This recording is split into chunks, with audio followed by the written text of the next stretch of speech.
Hallelujah. Good morning. ಮತ್ತೊಂದು ಪುನರುತ್ಥಾನ ದಿನ ಬಂತು ಪ್ರಿಯರೇ. ನಮ್ಮ ಕರ್ತನಾದ ಯೇಸು ಮರಣವನ್ನು ಜಯಿಸಿ ಮೃತ್ಯುಂಜಯನಾಗಿ ಎದ್ದು ಬಂದ ದಿನವಾಗಿದೆ.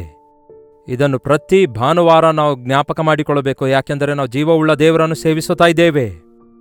ಮರಣ ಹೊಂದಿ ತಿರುಗಿ ಎದ್ದು ಬಂದಿರುವ ಜೀವಸ್ವರೂಪನಾದ ಕ್ರಿಸ್ತನ ಮಕ್ಕಳು ನಾವಾಗಿದ್ದೇವೆ ಎಂದು ಜ್ಞಾಪಕದಲ್ಲಿಟ್ಟುಕೊಳ್ಳಬೇಕು. 6 ವಾರ ನಾವು ಕೆಲಸ ಕಾರ್ಯಗಳನ್ನು ಮಾಡಿ ಒಂದು ದಿನ ದೇವರ ಆಲಯಕ್ಕೆ, ದೇವರ ಸನ್ನಿಧಿಗೆ, ದೇವರ ಮಕ್ಕಳೊಂದಿಗೆ, ದೇವ ಜನರೊಂದಿಗೆ ಸೇರಿ ನಾವು ಆನಂದಿಸುವಂಥದ್ದು, ಆರಾಧಿಸುವಂಥದ್ದು, ಪ್ರಾರ್ಥಿಸುವಂಥದ್ದು ಅತ್ಯವಶ್ಯಕವಾದ ಸಂಗತಿಯಾಗಿದೆ ಎಂಬುದನ್ನು ಮರೆಯಬಾರದು. ಮುಖ್ಯವಾಗಿ ಅಂತ್ಯ ದಿನಗಳಲ್ಲಿ ನಾವು ಆರಿ ಹೋಗಬಾರದು. ನಾವು ಉಜ್ಜೀವಗೊಳ್ಳುತ್ತಲೇ ಇರಬೇಕಾದರೆ ಸಭೆಗೆ ಹೋಗುವುದನ್ನು ಮರೆಯಬಾರದು. ಬನ್ನಿ, ಸಭೆಗೆ ಹೋಗುವ ಮುಂಚೆ ಚಿಕ್ಕ ವಾಕ್ಯ ಧ್ಯಾನ ಮಾಡೋಣ. ಪರಿಶುದ್ಧ ದೇವರೇ, ನಿಮಗೆ ವಂದನೆಗಳು. ಕನಿಷ್ಠ ವಾರಕ್ಕೆ 1 ಸಾರಿ ದೇವರ ಆಲಯಕ್ಕೆ ಹೋಗಿ ನಿಮ್ಮನ್ನು ಆರಾಧಿಸಬೇಕೆಂದು, ವಾರಕ್ಕೆ 1 ಸಾರಿಯಾದರೂ ಉಪವಾಸ ಪ್ರಾರ್ಥನೆಯಲ್ಲಿ ಪಾಲ್ಗೊಂಡು ಪ್ರಾರ್ಥಿಸಬೇಕೆಂದು, ನಮ್ಮಷ್ಟಕ್ಕೆ ನಾವು ಹೃದಯ ಶುದ್ಧಿಯನ್ನು ಕಾಪಾಡಿಕೊಳ್ಳುತ್ತಾ ಅನೇಕರ ರಕ್ಷಣೆಗಾಗಿ ನಿಮ್ಮ ಸನ್ನಿಧಿಯಲ್ಲಿ ವಿಜ್ಞಾಪನೆ ಮಾಡಬೇಕೆಂಬ ಆಸೆ ನಮ್ಮಲ್ಲಿ ಪ್ರತಿಯೊಬ್ಬರಿಗೂ ಅನುಗ್ರಹಿಸಿರಿ. ಈ ಉದಯ ಕಾಲದಲ್ಲಿ ನಮ್ಮೊಂದಿಗೆ ಮಾತಾಡಿರೆಂದು ಕ್ರಿಸ್ತನ ನಾಮದಲ್ಲಿ ಬೇಡುತ್ತೇನೆ ತಂದೆಯೇ, ಆಮೇನ್. ದೇವರಿಗೆ ಸ್ತೋತ್ರ. ಫಿಲಿಪ್ಪಿಯರಿಗೆ ಬರೆದಿರುವ ಪತ್ರಿಕೆಯಲ್ಲಿ ಪೌಲನ ಮನಸ್ಸನ್ನು ಇಲ್ಲಿ ನೋಡ್ತೇವೆ. ಫಿಲಿಪಿಯರಿಗೆ ಬರೆದ ಪತ್ರಿಕೆ 1ನೇ ಅಧ್ಯಾಯ 1ರಿಂದ ಓದುತ್ತಿದ್ದೇನೆ, ಕೇಳಿರಿ. ಕ್ರಿಸ್ತ ಯೇಸುವಿನ ದಾಸರಾದ ಪೌಲ ತಿಮೋತಿಯರು ಫಿಲಿಪಿಯಲ್ಲಿ ಕ್ರಿಸ್ತ ಯೇಸುವಿನ ಮೂಲಕ ದೇವ ಜನರೆಲ್ಲರಿಗೂ, ಅವರಲ್ಲಿರುವ ಸಭಾಧ್ಯಕ್ಷರಿಗೂ ಸಭಾಸೇವಕರಿಗೂ ಬರೆಯುವುದೇನೆಂದರೆ, ನಮ್ಮ ತಂದೆಯಾದ ದೇವರಿಂದಲೂ ಕರ್ತನಾದ ಯೇಸು ಕ್ರಿಸ್ತನಿಂದಲೂ ನಿಮಗೆ ಕೃಪೆಯೂ ಶಾಂತಿಯೂ ಆಗಲಿ.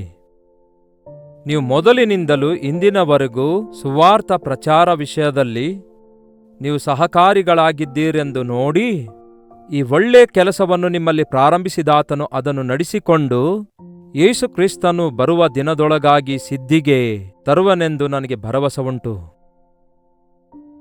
ಪೌಲನು ಸಭೆಗೆ ಬರೆಯುತ್ತಿರುವಂತಹ ಈ ಪತ್ರವನ್ನು ಪ್ರತಿ ದೈವ ಸೇವಕನು, ಸಭಾಪಾಲಕನು ಓದಲೇಬೇಕು. ವಾರಕ್ಕೆ 1 ಸಾರಿ, 2 ಸಾರಿ, 3 ಸಾರಿ ಮಾತಾಡುವಂಥವರಾಗಿದ್ದಾರೆ ಸಭಿಕರಿಗೆ, ಬೋಧಿಸುವಂಥವರಾಗಿದ್ದಾರೆ ಸಭಿಕರಿಗೆ.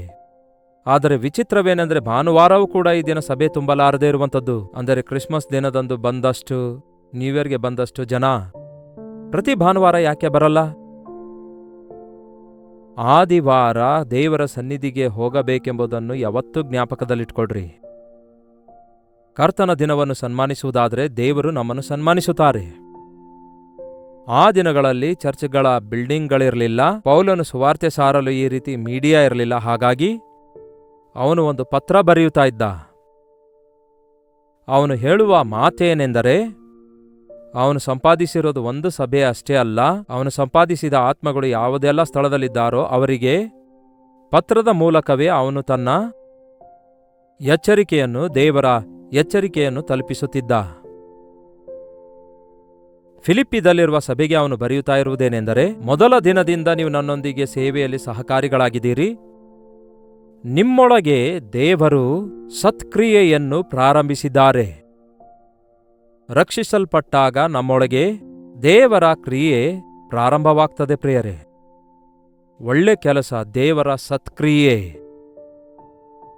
ನಿಮ್ಮೊಳಗೆ ಪ್ರಾರಂಭಿಸಲ್ಪಟ್ಟ ಸತ್ಕ್ರಿಯೆ ಯೇಸು ಕ್ರಿಸ್ತನು ಬರುವ ದಿನದೊಳಗಾಗಿ ಅದನ್ನು ಮುಂದುವರಿಸುವನು. ನೋಡಿ ಪ್ರಿಯರೇ, ಈ ದಿನ ನಮ್ಮೊಳಗೆ ಮಗು ಹುಟ್ಟಿದ ಕೂಡಲೇ ಎಲ್ಲವೂ ಮುಗಿದು ಹೋಗೋದಿಲ್ವಲ್ಲ? ಆ ಮಗು ಬೆಳೆಯುತ್ತಾ ಇರುವ ಹಾಗೆ ಏನಾಗ್ತಾನೆಂದು ನಮಗೆ ಗೊತ್ತಿಲ್ವಲ್ಲ? ಆ ಮಗುವಿನ ಭವಿಷ್ಯ ನಮಗೆ ಗೊತ್ತಾಗೋದಿಲ್ವಲ್ಲ? ಹಾಗೆಯೇ ನೀವು ರಕ್ಷಿಸಲ್ಪಟ್ಟ ನಂತರ ನೀವು ಪಾರಮಾರ್ಥಿಕವಾದ ಶುದ್ಧ ಹಾಲನ್ನು ಎಂಬ ದೇವರ ವಾಕ್ಯ ಅಪೇಕ್ಷಿಸುವಂಥವರಾಗಿರೋದಾದರೆ, ಒಳ್ಳೆ ತಾಯಿಯ ಎದೆ ಹಾಲು ಕುಡಿದ ಮಗು ಬಲವಾಗಿರುತ್ತೆ ಪ್ರಿಯರೇ. ಇಮ್ಯೂನ್ ಸಿಸ್ಟಮ್ ಬಲವಾಗಿರುತ್ತೆ. ತಾಯಿ ಹಾಲಿನಲ್ಲಿರುವ ಚಿಕಿತ್ಸೆ ಎಲ್ಲೂ ಇಲ್ಲ. ಆದರೆ ಈ ದಿನಗಳಲ್ಲಿ ಎಲ್ಲ ಡಬ್ಬಾ ಹಾಲು, ಎಲ್ಲ ಆರ್ಟಿಫಿಷಿಯಲ್. ಅದಕ್ಕೆ ನಮ್ಮ ಮಕ್ಕಳಿಗೆ ಬಲ ಇಲ್ಲ, ಅವರು ದೊಡ್ಡವರಾದ್ರೂ ಕೂಡ ಅವರಿಗೆ ಶಕ್ತಿ ಇಲ್ಲ. ವಾಕ್ಯ ಎಂಬ ಹಾಲು.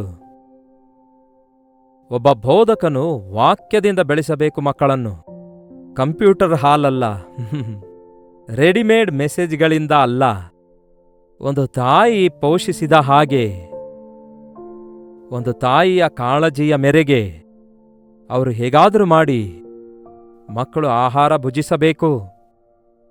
ಮಲಗಿಸ್ತಾರಲ್ಲವೇ ತಾಯಂದಿರು, ಮಕ್ಕಳು ಸಮಯಕ್ಕೆ ಸರಿಯಾಗಿ ಮಲಗಬೇಕು.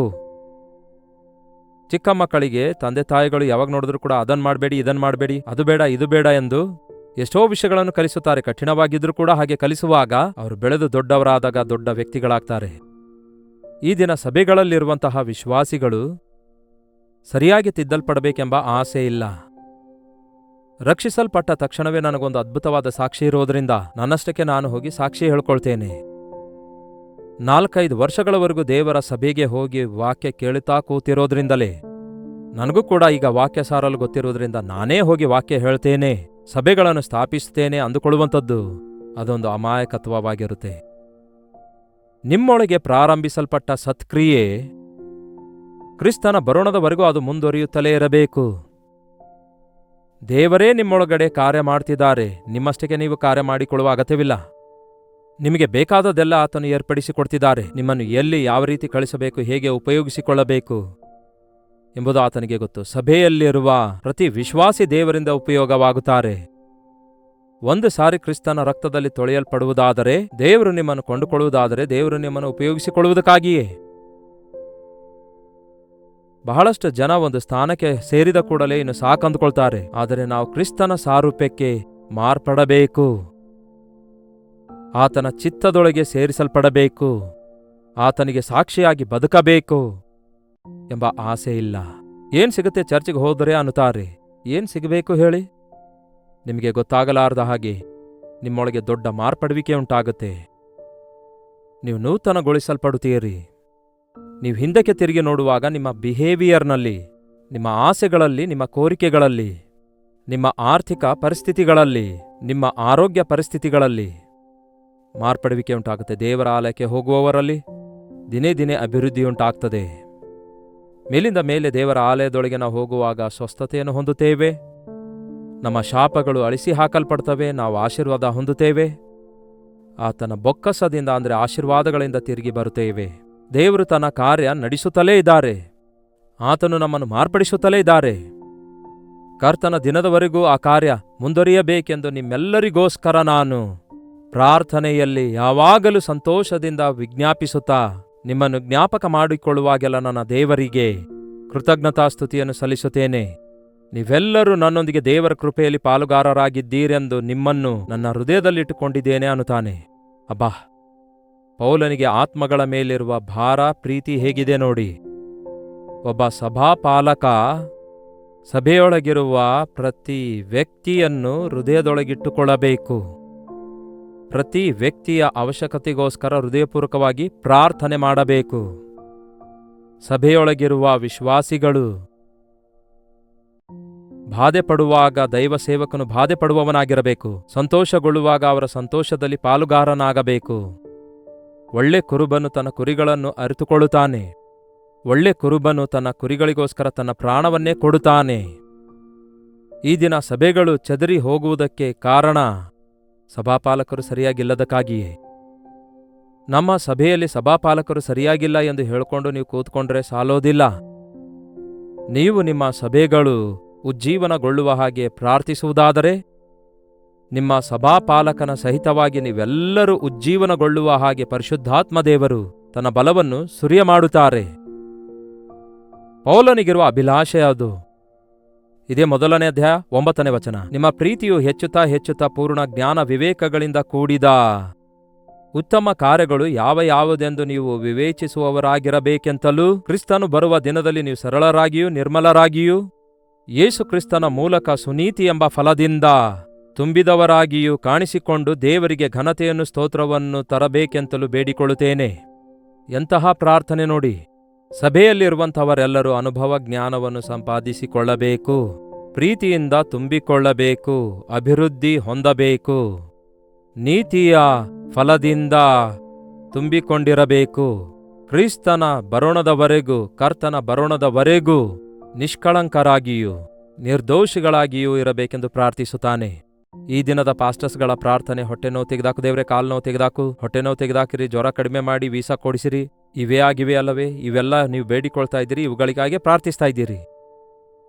ಆದರೆ ಭಾನುವಾರ ದೇವರ ಆಲಯಕ್ಕೆ ಹೋಗುವಾಗ, ದೇವರೇ, ನನ್ನ ವಿಷಯದಲ್ಲಿ ನಿಮ್ಮ ಪ್ರಣಾಳಿಕೆ ಏನಾಗಿದೆ? ನನ್ನೊಳಗೆ ಪ್ರಾರಂಭಿಸಿರುವಂತಹ ನಿಮ್ಮ ಸತ್ಕ್ರಿಯೆ ಮುಂದೆ ಸಾಗುವ ಹಾಗೆ, ನಿಮ್ಮ ಚಿತ್ತದಲ್ಲಿ ಅದು ಮುಂದುವರಿಯುವ ಹಾಗೆ, ನಿಮಗೆ ಇಷ್ಟಕರವಾಗಿಯೂ ನಿಮಗೆ ಮಹಿಮೆ ಪಡಿಸುವಂತಹ ವ್ಯಕ್ತಿಯನ್ನಾಗಿ ನಮ್ಮನ್ನು ಮಾಡಿರಿ ಎಂದು ಪ್ರಾರ್ಥಿಸಬಾರದು?